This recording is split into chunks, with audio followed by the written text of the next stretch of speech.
बार बार bulletin देखने वाले सभी दर्शकों को चंद्रमोहन कल्ला का नमस्कार। राम राम निखम्मा गणिसा। आज के समाचारों में कांग्रेस ने कर्नाटक की तरह राजस्थान में भी एक गुप्त सर्वे करवाया है और इसी आधार पर टिकटों का वितरण किया जाएगा। सूत्रों ने बताया है कि इसी तरह का सर्वे जोधपुर में भी हुआ है, जो कि किसी भी बड़े नेता को भी इसकी भनक तक नहीं लगी। और जोधपुर में ये सर्वे टीम गत दिनों आई थी और एक एक विधानसभा क्षेत्र में घूम करके और प्रत्याशियों से और इसके साथ ही कुछ कार्यकर्ताओं से, आमजन से बातचीत करके लौट गई है। अब बात निकल करके ये सामने आ रही है कि सूरसागर विधानसभा क्षेत्र में इस बार कांग्रेस बड़ा बदलाव कर सकती है।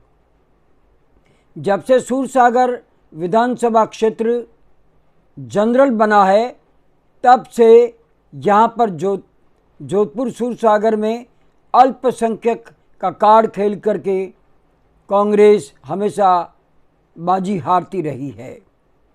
और यहाँ पर हर बार सूर्यकांता व्यास भारतीय जनता पार्टी की ब्राह्मण नेता जीत करके जयपुर पहुँचती है। इस बार जब सूरसागर में इस सर्वे टीम ने कुछ टटोला और उसके बाद में उन्होंने पूर्व मेयर रामेश्वर दादी से भी बातचीत की है। आपको बता दें कि तीनों ही विधानसभा क्षेत्र से कांग्रेस ने एक साथ कभी भी जीत हासिल नहीं की। अगर जोधपुर शहर जीत गए तो सूरसागर हार गए और सरदारपुरा जीत गए तो सूरसागर और शहर दोनों हार गए। लेकिन रामेश्वर दादीच ऐसे नेता है जो कि सीधे चुनाव से मेयर बने थे और वे तीनों ही विधानसभा क्षेत्र में जीत दर्ज करके मेयर बने थे। तो वाजिब है, एकमात्र कांग्रेस का ऐसा नेता है जो तीनों ही विधानसभा क्षेत्र में जीत हासिल की थी और तीनों ही विधानसभा क्षेत्रों में बढ़त हासिल की थी। आपको ये बता दें कि सर्वे टीम ने रामेश्वर दादी से भी मुलाकात की है और जब पता चला कि रामेश्वर दादीच लंबे समय से राजनीति में हैं और वे जब अशोक गहलोत सांसद थे तब से लेकर के अब तक वे अशोक गहलोत से जुड़े रहे हैं और कांग्रेस के कर्मठ कार्यकर्ताओं में से एक है। उसके बाद ऐसा लग रहा है कि सूरसागर विधानसभा क्षेत्र से कांग्रेस रामेश्वर दादीच को उम्मीदवार बना सकती है। सरदारपुरा से निसंदेह अशोक गहलोत के सामने कोई दूसरा प्रत्याशी कांग्रेस का है भी नहीं।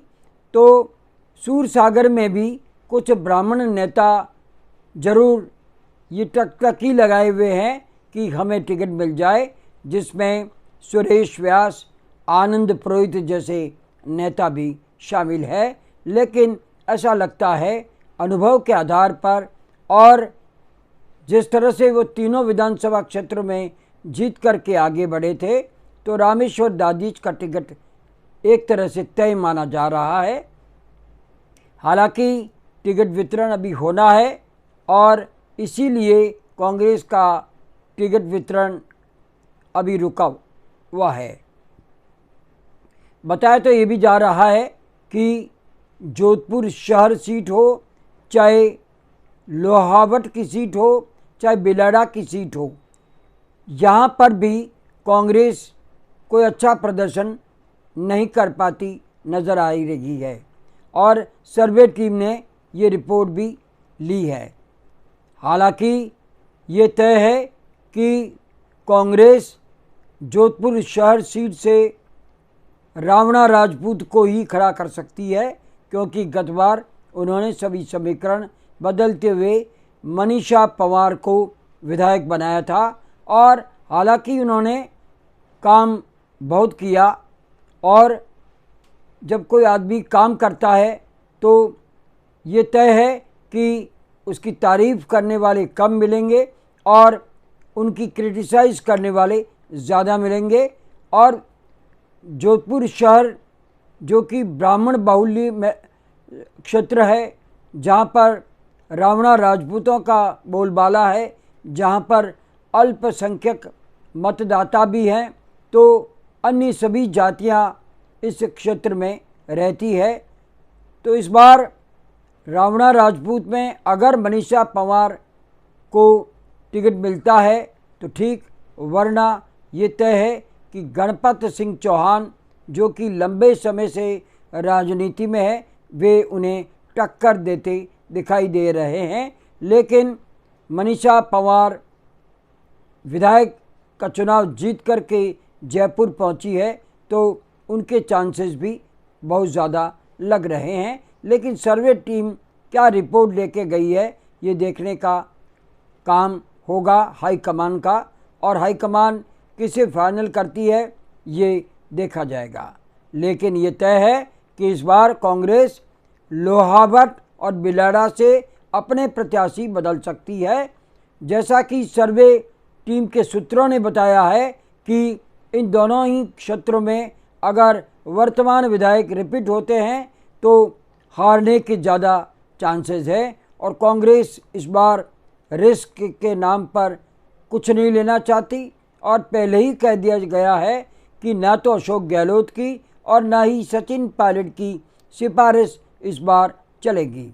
इस बार चलेगा पक्का सर्वे, और इस सर्वे से निकल करके जो सामने आएगा उसमें अशोक गहलोत की सहमति भी ज़रूरी होगी। और मुख्यमंत्री अब ये चाहेंगे कि हमारी सरकार रिपीट हो, तो जीतने वाले प्रत्याशियों को वे ज़रूर आगे बढ़ाएंगे।